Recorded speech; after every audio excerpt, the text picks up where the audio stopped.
Okay, today is November 13, year 2025. Today is day 2 of our demolition. Last time we start at day 1 is on October, end of October. Okay. Due to the two storm, we have hold the project and we just continue today. And how it look like. So we'll start at the back of our home. There. Hello. There. Me, I am Peter. That's a contractor. Okay. Last time you see today is end of day 2. It's about already 4:10. Okay. They just finished this wall. Okay. And the other wall. Here's the other wall.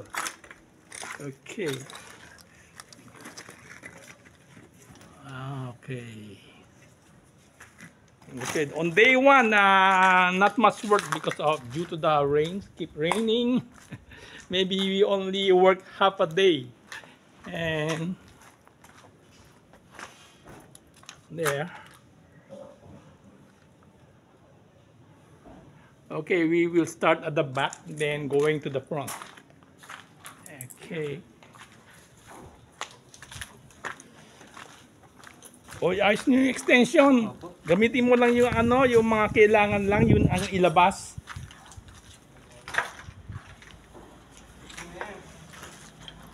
Ngayon daw kayo, sabi mo yung kapit ba? Ha?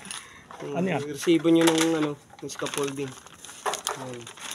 Scaffolding. Oo, sige, okay. Sige, tago ko. Oo, 2 weeks hindi natin ginamit yung scaffolding, sayang.